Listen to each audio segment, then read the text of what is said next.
And on the UK, I'm very sorry, Jeremy Corbyn, the Labour leader, spokesman, has suggested that protesters against atrocities in Aleppo have as much reason to demonstrate outside the American embassy as the Russian one. He said the focus on Russia is distracting from other civilian casualties. What's your response to that, and are you surprised that a leader of a US ally is calling for protests against the American embassy?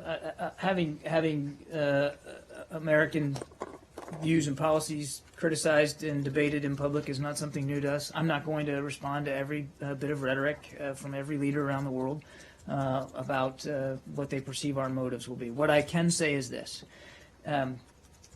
No one has proven more dedicated to trying to find a peaceful solution to the civil war in Syria than the United States of America, and in particular Secretary Kerry. Number two, no other military in the world. Now, the only military component for the United States in Syria, to remind, is the fight against Daesh. We're not involved militarily in the civil war in Syria. And I can say this from hefty experience of my own, having worn the uniform of the United States Navy. No other military in the world takes as much care to be as precise as possible than the United States military. That doesn't mean that we're perfect. But here's the difference. When the United States military has reason to suspect that it made a mistake and caused collateral damage or civilian casualties, we own up to it. We put a press release out about it. We don't wait for you to ask. We tell you, hey, we think we might have made a mistake. We're going to investigate it. And here's the other thing. When we finish the investigation, we put a press release out about that. And we have a press conference, and we answer questions from you in the media about the mistakes we made and the lessons we learned. There's a big difference there. So it would be wrong to say that there's an equivalence in civilian casualties between Russian airstrikes and American airstrikes? First of all, any civilian casualty is a tragedy. One is too many. I'm not minimizing that at all. Nobody should want to see or cause civilian casualties. And every time we do it, we own up to it. And we're honest about it. And we work that much harder the next time around not to cause it.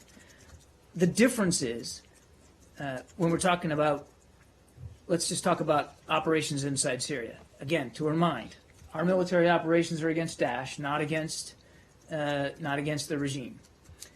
The difference is when we cause them, it's unintentional, or there was a mistake involved. It's not a deliberate attempt to put innocent civilians in harm's way. Again, doesn't mean it doesn't happen. When it does, we own up to it, we investigate it.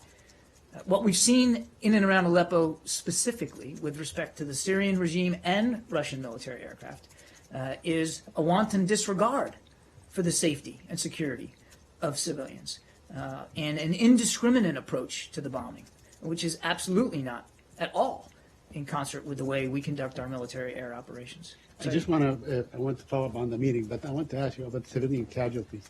Do you have any way of determining the number of civilian casualties as a result of coalition bombing? I think I would point you to my the Defense Department colleagues who I know have spoken to this issue. It is difficult to get exact numbers because we don't have our own. You don't have people on the ground to actually do that kind of forensic analysis. We do consider a wide range of reporting that comes. Oftentimes it comes from humanitarian groups on the ground. And as I think the Pentagon has spoken to and U.S. Central Command in Tampa, when they get credible allegations, allegations that they find are worth looking into, they do that. They conduct a preliminary investigation, and if that preliminary investigation leads them to believe that something more comprehensive and more deliberate is required in terms of a full-on investigation, they'll do that. But I don't know what the I don't know what the estimate might be. Again, I'd point you to DoD for that. Okay.